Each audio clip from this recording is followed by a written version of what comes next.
madla, nakakahanga, may mga hawak, gandang linyada. Ika'y inspirasyon kung bakit hanggang ngayon ako'y palaging kumakarera. At pumitik na nga mga kalapatids yung dalawa nating one-tie bird. Ngayon, hindi ko na sila makita. Gulat ako, lumipad din mga kalapatids. Medyo malakas pa naman ang hangin. Sana makabalik sila. Ayun na yun. Kukunin kagad natin yung pantawag ko. Napatuka. Mamaya di makabalik mga kalapatids Meron tayong dalawang takal dito para sa kanila. Tatawagin kagad natin. Once na bumaba. Ang tanong, nasaan? Yun galing dito sila lumalandi mga kalapatids pagbaba. Ay! Batcher na. Pwede ko nang iagi sa harap ng bahay ito mga kalapatids.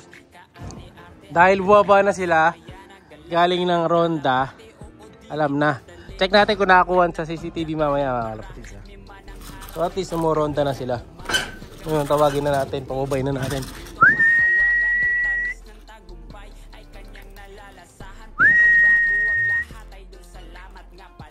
Coco, tara. Unang lipad mo sa ronda, magaling ka. Dahil magaling ka, ayan, kain ka na mais. Coco, tara dito, tara. Good boy. Kuha mo na. Ayan, di ba? After rumonda, dapat baba agad sa akin yan. Ayan. Kala ko kasi hindi sila makakaronda mga kalapatids Pero kaya naman pala nila. Lalo na to si Coco. Galing. Sa pagronda nila, dyan din sila nanggaling kanina. Nirelease ko kasi yan dito, release door Tapos nagpunta sila doon hanggang sa rumonda nga sila kahit malakas ang hangin. Ito na si Coco. Babanatan na ako. Tara. Ano, baba na. Pasok na kayo sa loob. Puyoro nga natin. Pumasok mo hen, Coco. Coco, sa loob. Coco, dito sa loob. Pasok. Alright. Sige na. Yan. Abangan nyo yung next na hagis na ito mga kalapatids. Hagis ko sa harap ng bahay. Tingnan natin kung makakabalik. Pero at least, successful. Kinabahan din ako dyan. Bigla ako napalabas Pero kita nyo, nakauwi naman. At nandito na ulit sila. Wala na ito moron ng dalawang na yun.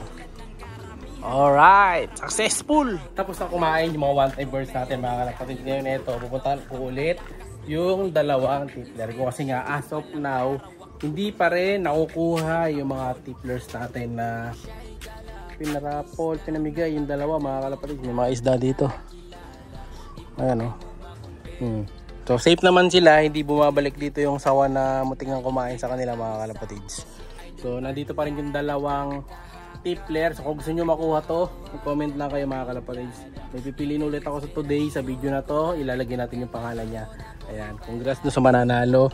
And then pag hindi niya pa rin ulit kinuha, ang gagawin natin paunahan na lang kayo mga kalapatids. Kung sino yung Willie Magampon dito sa dalawa nating tippler.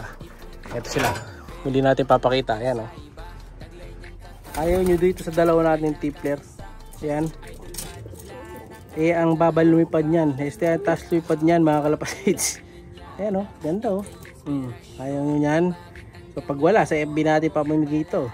Doon marami ding may gustong kumuha dyan. Ito pa isa. Ayan cute naman yung mga tippler natin na ito mga kalapatids. So magagamit nyo ito bilang pang dropper.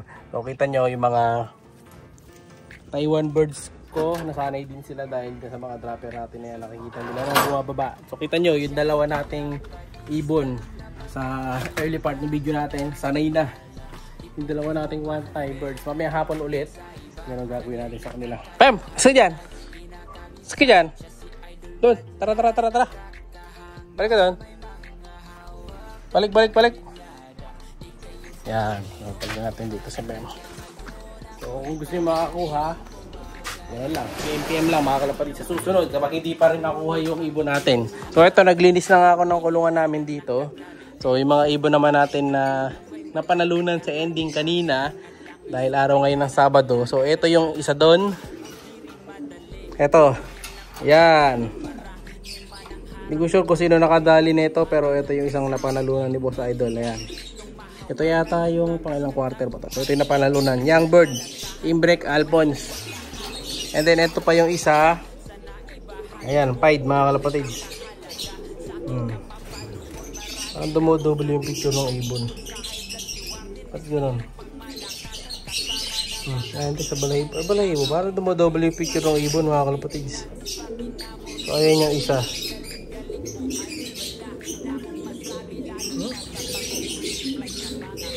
So iyan yung isa naman mga kalapatids. And then yung isa pa na ending birds. Ayan o, ganda. Healthy yan mga kalapatids. Ito naman yung red check na to. Ayan, tatlo. So tatlo nakasalang sa ending bird kasi natin ngayong week na to. Next week, dalawa naman grisel.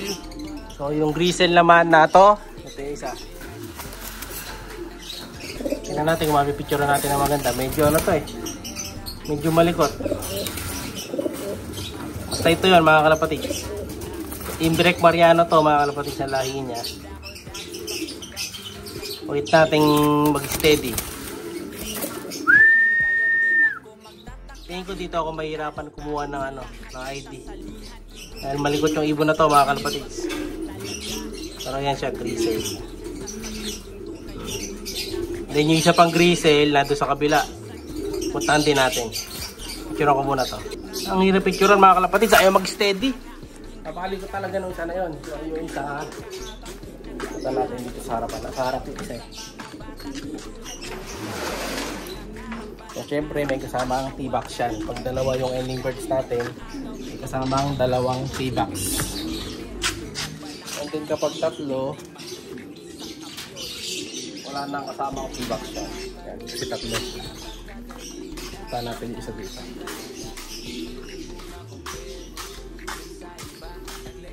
Pag wala pa rin nakakuha niya mga kalapatids, talagang ayaw nyo ng tickler ha. Sayang. So yung apat, ito mga team of color ko. Ganda na. Yan o. Pasa natin. Si Warden Boy, kinulong ko muna. Ang bubugbog eh. So ito naman yung isa. So ito naman yung isa mga kalapatids na kasama dun sa pa-ending birds natin next week. Ayan, araw din ng Sabado. NBA game. Yan tayo kung di ako nagkakamali. Or PBA. So makikita nyo naman yun pag nag-member na kayo sa GC natin. O ayan. Jan Arden Campus Tiger Grisel. Ayan, sakto to. Baka gusto nyo off color, pwede yan. No? Kasi natin. So may mga iba pa ako dito pero for next batch na. No? Ito naghitlog na yung mga magulang ng off color natin. So ganun lang. Tingnan mo lang para makasali. 120. First lot lang yan. So ito yung mga ibon natin, yung apat to. Picture natin sila. Yeah. So kung gusto nyo naman ng off color, ito may mga available tayong off color dito. PM na lang kayo kung gusto nyo ng mga off color na ibon. Kaya pwede rin natin i-out yan, basta mag PM lang, no? So yun muna para sa araw na to. Yung tatlo natin naman, ito na sila. Malalaki na. Ayan o. Like, share, subscribe mga kalapatids. Ingat!